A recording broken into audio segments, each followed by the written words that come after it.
السلام عليكم ورحمة الله وبركاته. جمهوري العزيز، كل سنة وانتم طيبين.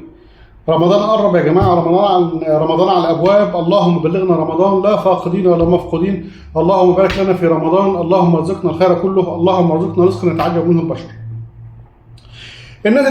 النادي الأهلي بيختتم تدريباته اليوم استعدادا للقاء غدا مع القطن الكاميروني بإذن الله الساعة 6. يا جماعة اللقاء ده لقاء مهم جدا.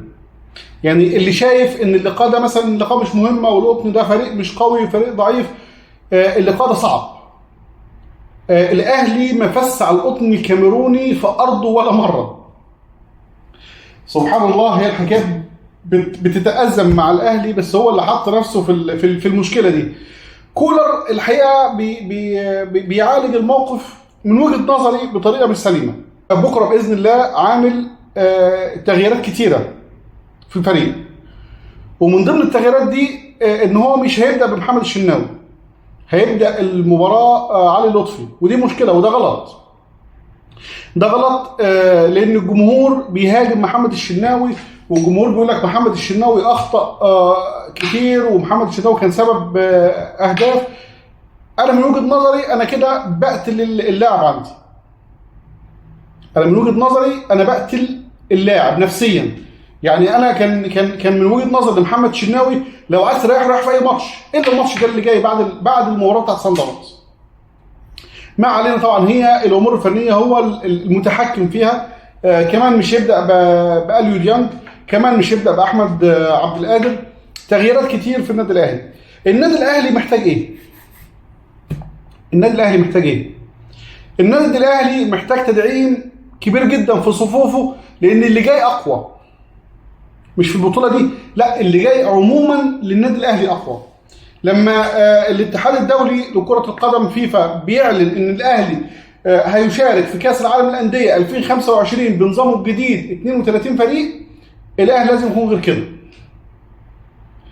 لما الفانتينو امبارح في تجديد الثقة ليه كمان لغاية 2027 يقول إن أقوى 32 فريق في العالم هيلعبوا وهتشوفوا كاس العالم للانديه 2025، يبقى لازم الاهلي يكون غير كده. لما الاتحاد الدولي ينزل بيان على 10 فرق اللي ضمنت التاهل، من ضمنهم الاهلي والوداد والهلال السعودي وريال مدريد ومانشستر وتشيلسي، يبقى الاهلي لازم يكون غير كده. الاهلي محتاج تدعيمات كتير قوي في الصفوف بتاعته.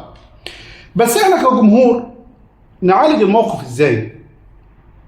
يعني احنا كجمهور مثلا من حقنا نهاجم الاهلي، نهاجم فريقنا ولا ما نهاجمش فريقنا؟ او اللي بيهاجم مننا الفريق يعني بيقصد ايه؟ بص يا جماعه، في حمله ممنهجه على النادي الاهلي انا شايفها. يعني انا متابع جيد لكل السوشيال ميديا، بما ان انا عندي قناه على اليوتيوب، فبتابع ناس كتير جدا، بشوف الناس دي ايه اللي في دماغها، والناس دي بتقول ايه، ومين بيفكر في ايه. بحاول ان انا على قد ما اقدر احلل كل واحد طالع مستفيد ايه من اللي هو بيعمله ده، او ايه بعد الكلام اللي هو بيقوله. في حمله شرسه على النادي الاهلي وممثله في محمود الخطيب. في حمله قويه جدا. ما هو في حاجات معينه انت لازم تشوفها، ولو ما شفتهاش وما فهمتهاش يبقى انت مش لعبتك الكوره بقى.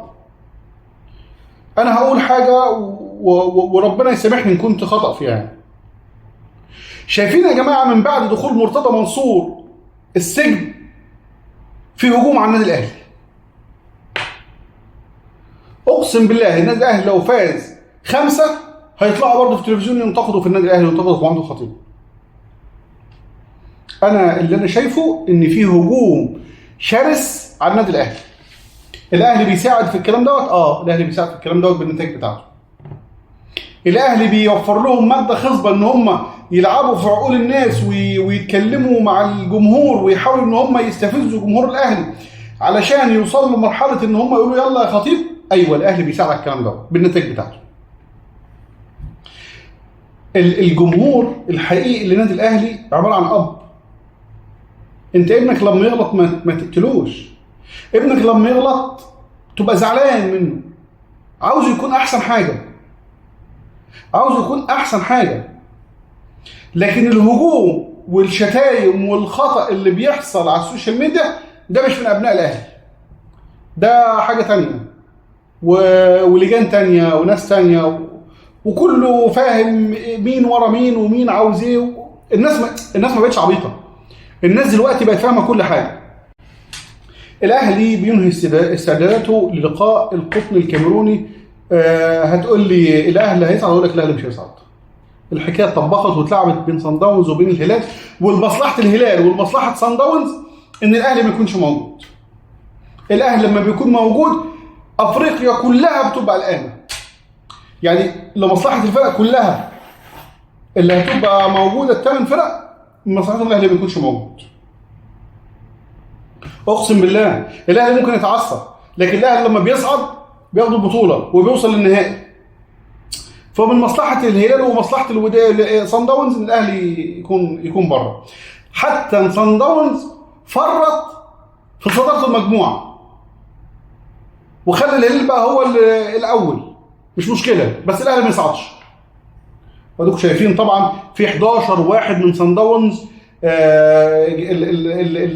اللي بيريحهم وقال لك الاصابات والارهاقات ومش عارف ايه، شويه تاني يمكن يلعب بالناشئين. ما علينا، احنا اللي حاطين نفسنا في دايره الحسابات دي. يعني دايما ما تخليش ان قرار اللي هيفيدك في ايد غيرك، يعني ما يحكش جلدك الا ضفرك. كل التحيه والتقدير لجمهور الاهلي المحترم، كل التحيه والتقدير للنادي الاهلي. كل سنه طيبين، وباذن الله اللهم بلغنا رمضان لا فاقدين ولا مفقودين رب العالمين. اللهم ارزقنا رزقا يتعجب منه البشر. تحياتي، السلام عليكم ورحمه الله وبركاته.